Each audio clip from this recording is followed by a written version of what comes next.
दोस्तों, आशा करता हूं आप सभी स्वस्थ होंगे। मेरा नाम है विक्रम कुमार। आज इस वीडियो में क्या पढ़ेंगे, द एज ऑफ रेवोल्यूशन के बारे में। 1830 से लेकर के 1848 के बीच में क्या क्या हुआ, ये चीजों को समझेंगे। एज ऑफ रेवोल्यूशन क्यों कहा गया इस टॉपिक को, क्या फ्रांस में हुआ, क्या बेल्जियम में हुआ, क्या ग्रीस में हुआ, एक एक चीजों को समझेंगे डिटेल में। इससे पहले कि इस टॉपिक में जाएं, पहले हम पीछे का रिकॉल कर लेते हैं कि क्या हुआ था आखिरकार 1815 से लेकर के 1830 के बीच में। देखिए, तो 1815 के समय में कंजर्वेटिव रिजीम, जो कि ट्रीटी ऑफ वियना के थ्रू वापस से स्टैब्लिश हो गई थी, यानी कि मोनार्क फॉर्म ऑफ गवर्नमेंट वापस से स्टैब्लिश हो गया था। तो इसके दौरान कैसे चला रेवोल्यूशन का, देखिए एक टाइम पीरियड चलता रहा। आप खुद समझिए, देखिए फ्रांस में 1789 से चीजें चलती रही। 1789 के बाद फ्रांस में 1791 कॉन्स्टिट्यूशनल मोनार्क बना, फिर रेन ऑफ टेरर आया, डायरेक्टरी रूल के बाद नेपोलियन के द्वारा 1796 से लेकर के 97 के बीच में बहुत ज्यादा एक्सपेंशन यूरोपियन कंट्रीज के ऊपर, और उसके बाद 1804 में नेपोलियन के द्वारा डिक्टेटरशिप स्टैब्लिश हुई, और 1804 से लेकर के 1815 तक पूरा नेपोलियन का रूल रहा। बैटल ऑफ वाटरलू में जब फाइनली नेपोलियन हारता है, तो इसके बाद से स्टार्ट हो जाता है कंजर्वेटिव रिजीम। तो ये ओवरऑल टाइमलाइन रहा। अब इसके बाद आगे क्या हुआ, 1815 से लेकर के 1830 तक जब कंजर्वेटिव रिजीम स्टैब्लिश है, तो इसके आगे क्या होता है। देखिए कहानी कुछ यूं है कि conservative regime tried to consolidate their power, क्योंकि 1815 के बाद जब वो वापस से स्टैब्लिश हो गए थे ट्रीटी ऑफ वियना के थ्रू, तो वो कंसोलिडेट करना चाहते थे पावर को अपने पास रखना चाहते थे। ठीक है, वहीं लिबरल और नेशनलिस्ट भी अपोज करते थे मोनार्क को, क्योंकि ये इक्वालिटी और फ्रीडम को एंजॉय कर चुके थे, तो फ्रीडम वाली लाइफ चाहते थे, और वहां पे यूनिफिकेशन की बात करते थे। तो liberal nationalist belonging to the educated middle class led revolution in many regions of Europe such as Italy, German state, Ottoman Empire, Ireland, Poland, such all other countries। यहाँ पे इन्होंने जो लिबरल नेशनलिस्ट हैं, इन्होंने क्या किया, कौन लिबरल नेशनलिस्ट, आपको याद होगा जो आपको मैंने टॉपिक पढ़ाया था कि new middle class, emergence of new middle class में इंडस्ट्रियल रेवोल्यूशन के थ्रू एक नया कॉमर्शियल क्लास इमर्ज हुआ। तो वही ये लिबरल नेशनलिस्ट हैं, आगे जाकर के ये एडुकेटेड एलिट मिडिल क्लास बनते हैं और वही रेवोल्यूशन को आगे लीड करते हैं। तो ये लिबरल वर्सेस कंजर्वेटिव का आ जाता है रूल।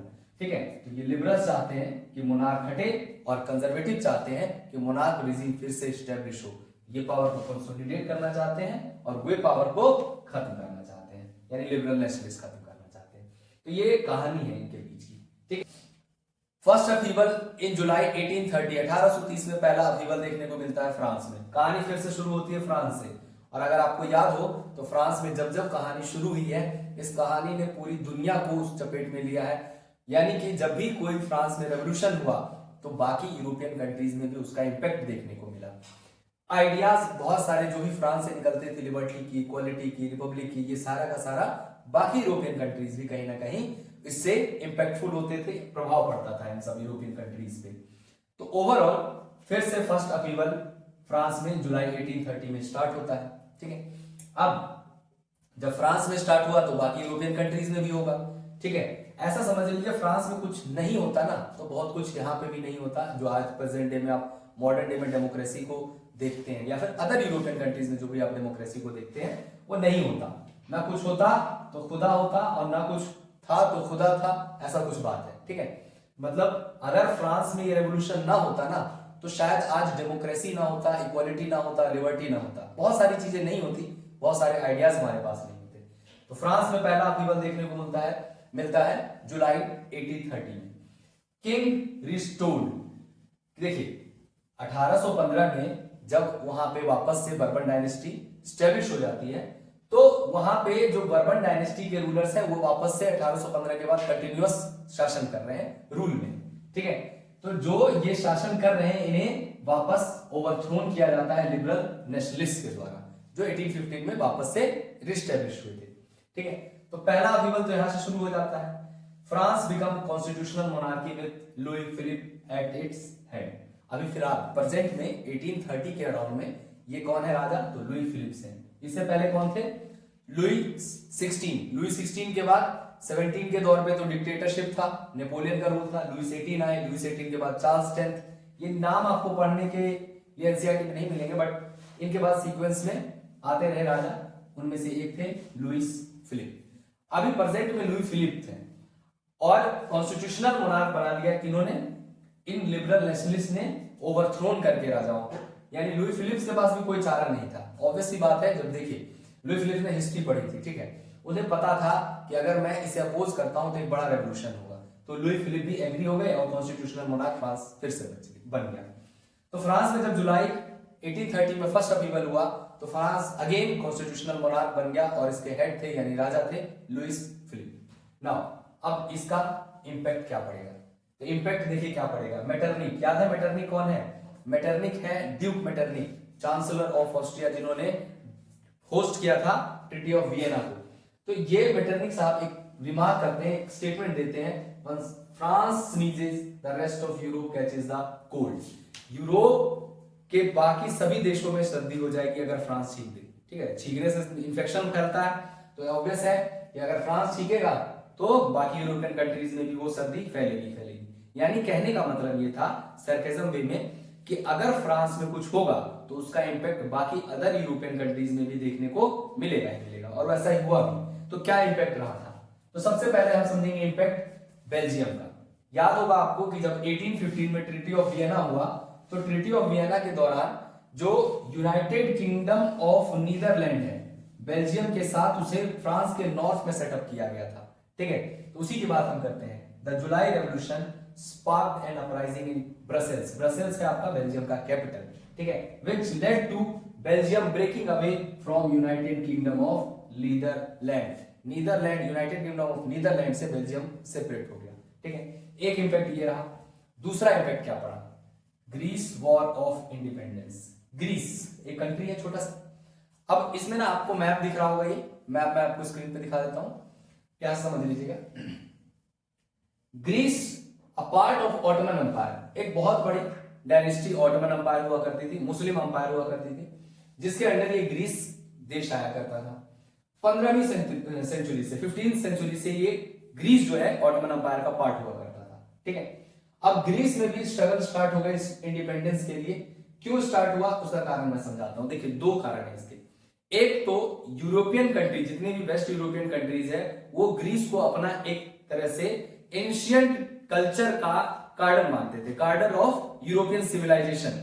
एंड सेकेंड थिंग कि एक रिलीजियस टेंशन भी बना रहता था, कारण कि एक मुस्लिम अंपायर और दूसरे एक क्रिश्चियनिटी को फॉलो करते थे। तो रिलीजियस टेंशन बहुत बड़ा टेंशन है ये, हालांकि बोलने में बहुत आसान लगता है, बहुत बड़ा टेंशन है। धर्म के आधार पर कहीं भी दो लोग एक साथ नहीं रह सकते हैं, ऐसा हमेशा होता है। क्रूसेड्स होता रहा हिस्ट्री में, बहुत सारा धर्म युद्ध हुआ, लोग मरे। तो यहाँ पे एक जगह क्रिश्चियनिटी को फॉलो किया जा रहा है और दूसरे लोग जो है मुस्लिम यानी इस्लाम को फॉलो करते हैं, ठीक है। हालांकि धर्म कोई बुरा नहीं होता, सब सही होते हैं, लोग उसको अलग तरह से पोर्ट्रे करते हैं, डिपिक्ट करते हैं और उसके बाद सारा कुछ बर्बाद हो जाता है, नाश कर देते हैं लोग, ठीक है। तो ऑटोमन एम्पायर में मुस्लिम्स यानी इस्लाम को फॉलो किया जाता था और वहीं ग्रीस के लोग जो है क्रिश्चियनिटी को फॉलो करते थे, ठीक है। अब दोनों के बीच में एक रिलीजियस टेंशन, दूसरा वेस्टर्न यूरोपियन के लोग जो है इन्हें कार्डल ऑफ सिविलाइजेशन, यानी कि जो ग्रीस है यहां से बहुत सारी सिविलाइजेशन, हमारे जैसे इंडस वैली सिविलाइजेशन की बात करें तो वैसे ही ग्रीस जो है एक इंपॉर्टेंस रखता था, क्या कि ये गार्डन ऑफ यूरोपियन सिविलाइजेशन इसे माना जाता था, ठीक है। अब देखिए यहाँ पे स्ट्रगल शुरू हो गया 1821 के दौरान। यहाँ से इंडिपेंडेंस के लिए जो है स्पार्क 1821 से चल रहा था, ये चिंगारी पहले लगी हुई थी, ठीक है, बस आग में लगने की पूरी तैयारी थी। Poet and artist lauded Greece as the garden of European civilization and mobilize public opinion to support its struggle against the Muslim Empire. Poet और आर्टिस्ट का एक बहुत बड़ा रोल रहा कि ग्रीस को आजाद करवाएं किसी भी तरह से। क्यों आजाद करवाएं? Because it is a cradle of European civilization and mobilize public opinion to support its struggle against the Muslim empire. जो मुस्लिम एम्पायर है, क्योंकि यहाँ पे क्रिश्चियनिटी को फॉलो किया जाता था, तो इसके अगेंस्ट में ये लोग आवाज उठाएं और हम इसे सेपरेट कर लें, इसे इंडिपेंडेंस दिला दें, ठीक है। अब देखिए waste European had sympathy for ancient Greek culture. Waste European country जितनी भी है उनके पास सिंपैथी थी कि ये भाई हमारा एंशिएंट कल्चर यहीं से डेवलप हुआ, हमारा कल्चर यहीं से हम एसोसिएट करते हैं। तो इसके कारण भी इन लोगों के पास कहीं ना कहीं सिंपैथी थी कि भाई किसी भी तरह से ग्रीस आजाद हो जाए और मजा आ जाएगा, ठीक है। तो यही आगे बढ़ते हैं, एक नाम पढ़ते हैं हम, English poet Lord Byron organize funds and later went to fight in war. English poet Lord Byron का एक इम्पैक्टफुल रोल रहा था ग्रीस वॉर ऑफ इंडिपेंडेंस में, ठीक है। ग्रीस को आजाद करवाने में इनका एक सिग्निफिकेंट ये रोल रहा कि इन्होंने बहुत सारे फंड ऑर्गेनाइज किए ग्रीस को आजादी दिलाने के लिए। इवन वॉर में भी इन्होंने फाइट किया, बट 1824 में इनकी मृत्यु हो जाती है, वो भी फीवर के कारण। अब एग्जैक्टली नहीं कह सकते कि फीवर के कारण हुआ था या किस कारण हुआ, बट एनसीईआरटी फीवर लिखती है। वैसे हालांकि कोई मतलब नहीं बनता है, बट डेथ हुआ तो हुआ होगा, ठीक है। Finally treaty of Constantinople of 1832 recognize Greece as an independent nation. 1832 में फाइनली आकर के ग्रीस भी आजाद हो जाता है, ठीक है। कॉन्स्टेंटिनोपल कुस्तुनतुनिया प्रेजेंट डे इस्तांबुल कंट्री है ये, ठीक है। राजा कॉन्स्टीन नाम के एक व्यक्ति हुआ करते थे, ठीक, उन्हीं के द्वारा ये एस्टेब्लिश किया गया था जगह, उन्हीं के नाम पे रखा गया। बाकी आप जब बड़ी क्लासेस में जाएंगे तो रोमन एम्पायर का कैसे डिसइंटीग्रेशन हुआ इन सब के बारे में पढ़ेंगे, तो ये कॉन्स्टेंटिनोपल आपको बार बार नाम समझ में आएगा कहां से लिया गया है, ठीक है। फिलहाल के लिए इतना ही कि राजा कॉन्स्टेंटिन के द्वारा ये नाम रखा गया था, उन्हीं के नाम से।